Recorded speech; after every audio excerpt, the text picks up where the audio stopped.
말씀 보도록 하겠습니다. 오늘 말씀은 신약 성경 마태복음 3장 13절부터 17절 말씀. 신약 성경 마태복음 3장 13절부터 17절 말씀. 짧은 말씀입니다. 찾으신 줄 알고 저와 여러분이 한 절씩 번갈아 가면서 읽고 마지막 절 합독하겠습니다. 제가 먼저 봉독합니다. 이때에 예수께서 갈릴리로부터 요단강에 이르러 요한에게 세례를 받으려 하시니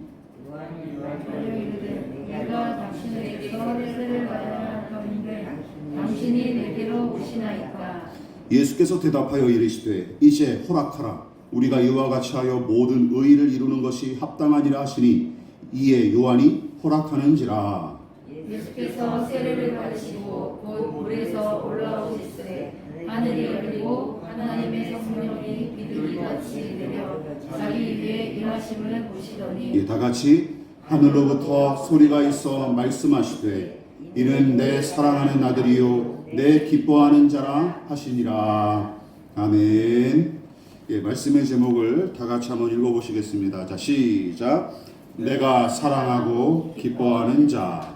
내가 사랑하고 기뻐하는 자라는 제목으로 하나님 말씀 전하도록 하겠습니다. 세례자 요한이 11절에서 내 뒤에 오시는 이는 나보다 더 큰 능력을 가지신 분이시다. 나는 그의 신을 들고 다닐 자격조차 없다. 그는 너희에게 성령과 불로 세례를 주실 것이다 하고 예고한 대로 예수께서 공생애의 시작을 위해 갈릴리를 떠나 요단강으로 요한을 찾아오십니다. 그런데 신령하고 경건했던 세례자 요한조차도 이 일은 전혀 예상하지 못했던 것 같습니다. 예수께서 요한에게 내게 세례를 베푸시오 하고 요청하는 게 아니겠습니까? 오죽하면 세례자 요한이 14절에서 뭐라고 얘기합니까? 제가 선생님께 세례를 받아야 할 터인데 어떻게 선생님께서 제게 오셨습니까? 하고 깜짝 놀라면서 뜯어말리는 것이었죠. 겸손한 채 하면서 생색내는 게 아니었습니다. 높은 자가 낮은 자에게 축복을 비는 것처럼 영적 권위가 위에 있는 자가 낮은 자를 향해 세례를 베푸는 것이 합당한 방식이기 때문이죠. 세례자 요한의 손사래는 지극히 자연스러운 반응이고 오히려 예수님의 요구가 매우 엉뚱하고 파격적인 셈입니다. 예수님은 하나님의 아들이시고 죄인을 구원하실 메시아, 구세주가 아니십니까? 세례자 요한이 아무리 경건한 사람일지라도 그는 평범한 한 사람에 불과할 뿐이고 더 나아가 하나님의 은혜로 살아갈 수밖에 없는 죄인일 뿐입니다. 또한 예수님은 죄악을 회개하거나 그 죄를 씻을 필요가 없는 분이시죠. 왜냐하면 성경이 예수님을 뭐라고 가르치기 때문입니까? 죄가 없으신 분, 또한 죄를 알지도 못하신 분으로 가르치기 때문이죠. 자, 그렇다면 예수님은 무슨 이유로 사람이자 죄인 중 하나에 불과한 요한에게 세례를 받으셨을까요? 또한 왜 다른 죄인들과 똑같은 모양으로 세례를 받으셨을까요? 거기에 대해서는 바로 이렇게 해석할 수가 있는 것이죠. 예수께서 요한에게 세례를 받으신 이 사건은 당신께서 죄인의 구원과 아버지의 뜻을 이루시기 위해 일하실 텐데 그 일을 어떤 신적인 권위와 권능으로 감당할 것이 아니라 우리와 같은 한 사람이자 한 죄인처럼 감당할 일임을 천명하신 사건입니다. 사람으로서 이 일을 하시겠다라는 것이죠. 그러니까 지극히 당신 자신을 낮추시고 그 사람으로서 한 사람으로서 세례를 받으셨으며 그 낮추심은 아버지를 향한 순종과 죄인을 향한 사랑에서 비롯된 것이죠. 그래서 이렇게까지 자신을 낮추신 예수님을 놀라하며 찬양했던 바울이 이렇게 고백하지 않았습니까? 우리가 늘 잘 암송하는 내용이죠. 같이 읽어볼까요? 시작. 그는 근본 하나님의 본체시나 하나님과 동등됨을 취할 것으로 여기지 아니하시고 오히려 자기를 비워 종의 형체를 가지사 사람들과 같이 되셨고 사람의 모양으로 나타나사 자기를 낮추시고 죽기까지 복종하셨으니 곧 십자가에 죽으심이라. 여러분, 십자가만이 아닙니다. 요한에게 세례를 받으신 이 사건도 자신을 낮추시고 죽기까지 복종하신 사건 중 하나인 셈이라는 것이죠. 그러니까 이 일은 예수께서 한 사람으로 당신 자신을 지극히 낮추어서 세례를 받으신 사건이고, 그 낮추심은 하나님 사랑과 사람 사랑에서 비롯된 것입니다. 무엇보다 아버지 하나님께서 바라고 기뻐하신 일이었기에 예수님은 15절에 뭐라고 대답하십니까? 우리가 이와 같이 하여 모든 의를 이루는 것이 합당하니라 하고 말씀하시면서 당신과 함께 세례자 요한이 순종하기를 촉구하고 계시는 것이죠. 여러분, 얼마나 아름답고 고귀한 장면입니까? 예수님은 아버지의 뜻에 순종하여 세례를 받으시고, 세례자 요한은 예수님의 요구에 순종하여 기꺼이 세례를 베푸는 것입니다.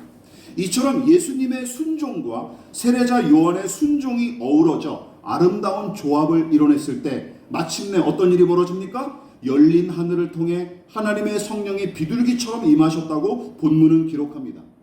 이처럼 예수님은 한 사람으로서 당신 자신을 낮추시어 세례를 받으셨고, 그것은 하나님을 향한 순종과 죄인을 향한 사랑의 행위임을 분명히 지적하고 있습니다. 또한 성부 하나님은 순종하여 세례를 받으신 성자 예수께 성령 하나님을 보내셨고, 그 광경 역시 공생의 사역을 한 사람으로서 감당하게 될 것을 드러내고 증명하는 것이죠. 그러므로 예수께서 요한에게 세례를 받으신 이 이야기는 단지 공생의 시작을 알리는 정도로 이해하고 넘기면 절대 안 됩니다. 이 이야기는 예수님이 누구시고 어떤 구세주가 되시는가, 또한 그분의 사역은 어떤 성격과 특징을 지니는가 하는 질문에 관한 대답이 바로 이 사건에 다 아우러져 있는 거예요. 세례를 받으신 예수님의 이 이야기에 넉넉히 담겨 있다라는 뜻이죠. 그러므로 깊이 묵상할 가치는 이 본문에 차고도 넘칩니다. 그뿐만이 아닙니다. 예수께서 세례를 받으신 후 하늘이 열리고 하나님의 성령이 임하셨는데, 거기 더하여 마태는 이것에 대해서 이야기하고 있습니다. 17절 같이 읽어볼까요? 시작. 이는 내 사랑하는 아들이요 내 기뻐하는 자라 하는 소리가 하늘로부터 들려왔다고 기록하죠. 그렇다면 이 음성이 의미하는 바는 무엇일까요? 이것은 무엇을 의미하는 걸까요? 우선 저는 이 음성이야말로 예수님이 누구시고 어떤 분이신지, 그러니까 그분의 정체성의 핵심을 가리키는 말씀으로 해석합니다. 여러분은 예수님을 어떤 분으로 생각하십니까? 자기 백성을 저들의 죄에서 구원하실 분, 예, 맞죠. 죄인의 구주, 임마누엘로 오신 하나님, 치유하시고 회복하시는 분, 하나님 나라를 완성하실 분 등등. 그러나 언급된 것들은 예수님의 역할과 그 사역을 주로 나타내는 표현일 뿐, 그분의 본질과 정체를 직접적으로 드러낸 표현으로 보기에는 무리가 있습니다. 여러분, 바로 이 부분에서 요단강에서 들려온 하나님의 음성이 빛을 발합니다. 이 말씀은 어떤 뜻이 담겨져 있는 거예요? 여러분, 이런 뜻을 담고 있습니다. 첫 번째, 무엇입니까?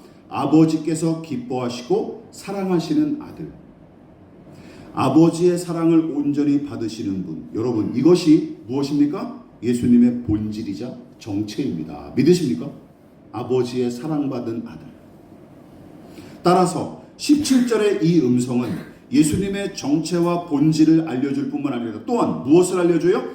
하나님을 향한 우리 사랑과 신뢰가 신앙과 사역의 최우선순위이자 근간임을 분명하게 가르쳐주고 있습니다. 본문의 순서를 보십시오. 하나님은 아들 예수께서 사역을 시작하시기도 전에 뭐라고 선포하세요? 이는 내가 사랑하고 기뻐하는 아들이다 라고 선포하십니다. 이게 굉장히 의미 있지 않습니까?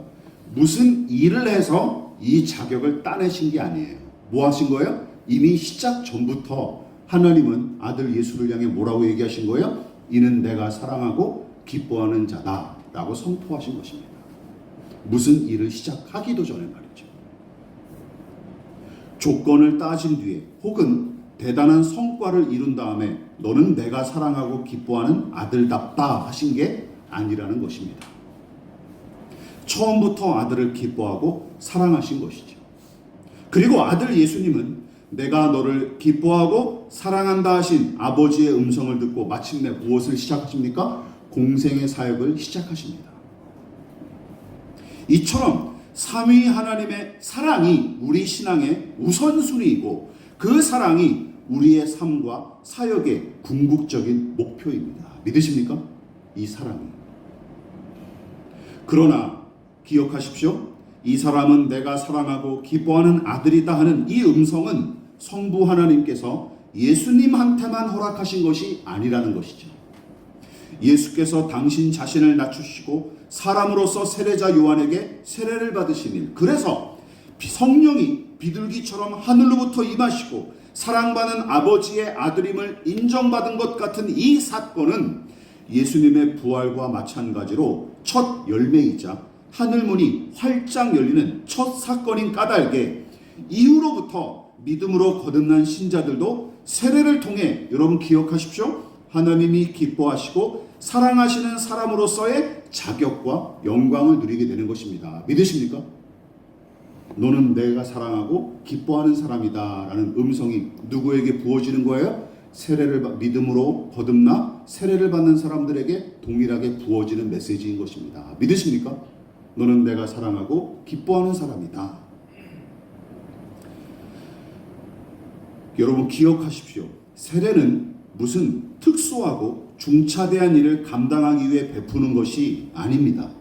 또한 대단히 경건하고 훌륭한 인물에게 주어지는 인증 마크나 트로피도 아니에요. 그러려고 세례 주는 것이 아닙니다. 물론 하나님 나라와 그 의를 추구하고 복음을 만민에게 전하는 중차대한 사명이 주어지기는 하지만, 여러분 그것이 하나님께서 우리와 같은 죄인을 구원하시고 당신의 자녀로 부르신 궁극적인 목적이나 최우선 순위는 아닙니다. 우리를 무엇을 위해서 부르신 거예요? 사랑하기 위해서 부르셨습니다. 믿으십니까? 이것이 가장 본질적이고 근본적이에요. 한 사람이 믿음과 성령으로 거듭난 뒤에 온몸으로 깨닫고 확신하는 것이 무엇입니까? 바로 이거 두 가지죠. 하나님께서 왜 나 같은 죄인을 이렇게까지 사랑하시는구나. 왜 이렇게까지 사랑하실까? 그리고 그런데 나는 그 사랑에 부응하기는커녕 그동안 완전히 그 사랑을 무시하고 외면하며 살았구나 하는 사실을 비로소 깨닫는 것이죠. 그리고 그 깨달음과 확신을 얻은 신자는 자연스럽게 자신을 낮추고 회개함과 동시에 사랑과 헌신으로 하나님께 응답하는 삶을 살아가기 시작하는 것입니다. 믿으십니까?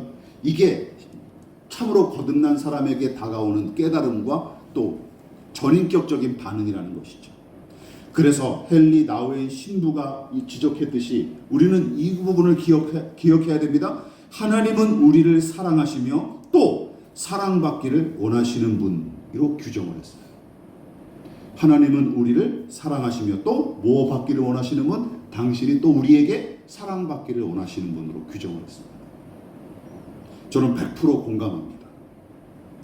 여러분 그 하나님을 믿는 것이 기독교 신앙이고, 세례는 나를 사랑하시는 하나님께 사랑으로 응답하며 살아갈 것을 공식적으로 선포하는 예식인 것입니다. 믿으십니까? 부활하신 예수님이 낙심과 절망과 공포와 심각한 죄책감에 사로잡혔던 제자들의 회복을 위해 뭐라고 물으십니까? 내가 나를 사랑하느냐 하고 3번씩이나 물으셨던 일을 떠올려 보십시오. 요한복음 21장의 말씀 말이죠. 만일 여러분이 내가 너를 사랑하고 기뻐한다 하신 하나님의 말씀을 확신하는 사람이라면 이제는 어떻게 해야 합니까? 하나님의 완전한 사랑에 비하면 저의 사랑은 너무나 미력할 뿐이지만 그래도 저 역시 하나님을 사랑하고 이전보다 더 사랑하기를 원합니다 하고 응답하는 삶을 살아야 마땅한 것입니다. 이것이 세례받은 사람들이 살아가야 할 이유와 목적이라는 것이죠. 하나님의 사랑에 응답하는 삶. 하나님께서 나를 사랑하셨듯이 나도 하나님께 미력하고 보잘것없지만 그 사랑을 올려드리는 삶. 그것이 바로 신자의 삶이라는 것이죠. 여러분 그것이야말로 신령한 신자의 삶이자 믿음으로 사는 방법인 것입니다. 그래서 다시 한번 인용하지만 헨리 나우인 신부의 지혜로운 가르침에 다시금 우리가 귀를 기울일 필요가 있습니다. 그분이 이렇게 정의를 내렸어요. 하나님은 너는 내가 사랑하는 자다 라고 말씀하실 뿐 아니라 내가 나를 사랑하느냐 하고 질문하시고 우리가 네 그렇습니다 라고 대답할 수 있도록 수많은 기회를 만들어 주시지. 우리 내면의 진리에 네 그렇습니다 라고 대답하는 기회, 그것이 바로 영적인 삶이네. 헨리 나우의 신부의 이는 내 사랑하는 자요라는 책에서 제가 발췌해 왔습니다. 세례는 바로 그 기회의 장입니다. 그리고 우리가 매주마다 모여드리는 이 예배 시간이 어떤 장소가 되는 거예요? 예, 바로 그 하나님께 제 사랑을 올려드립니다라고 표현할 수 있는 기회의 장이라는 것이죠. 말씀을 마무리하도록 하겠습니다.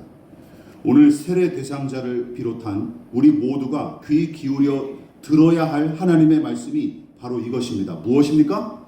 너는 내가 사랑하는 사람이요 내가 기뻐하는 사람이란다. 그러나 우리 안에 여전히 또아리를 틀고 있는 죄의 본성과 타락한 세상의 생리는 이렇죠. 일방적이고 무조건적인 그 사랑을 불쾌하게 여겨 끊임없이 의심과 회의와 냉소를 부추길 것입니다. 세상에 그런 게 어딨냐라고 말이죠. 그렇지 않습니까? 세상은 자꾸 자격과 조건을 내세우죠. 그래서 사랑을 얻어내고 쟁취하기 위해 살을 빼라, 얼굴을 고쳐라, 명품을 걸쳐라, 사랑받을 만한 자식이 되기 위해 더 좋은 성적을 거둬라, 더 좋은 학교로 진학하라, 자식에게 인정받는 부모가 되기 위해, 자식에게 금수저를 물려주기 위해 더 많은 연봉을 받고 더 높은 사회적인 지위를 가진 부모가 되어라, 건물주 부모가 되어라. 또한 하나님께 인정받고 사랑받기 위해 교회 일에 더욱더 매진하고 더 많은 헌금을 바쳐라 하는 소리를 세례받은 오늘 이후로도 여러분은 심심찮게 듣게 될 것입니다. 그렇지 않습니까? 세상은 자꾸 그렇게 부추겨요. 세상과 사람들은 사랑받기 위해 네가 뭘 해야 된다, 사랑받을 자격을 갖추기 위해 네가 자꾸 뭘 이뤄내야 된다라고 우리를 자꾸만 부추깁니다. 그렇지 않습니까? 우리가 그동안 얼마나 많은 그런 소리를 듣고 살아왔습니까? 그러나 여러분들에게 단호하게 말씀드립니다. 더는 그런 소리에 속지 마십시오. 속지 마십시오. 그 속임수입니다. 거짓말이에요.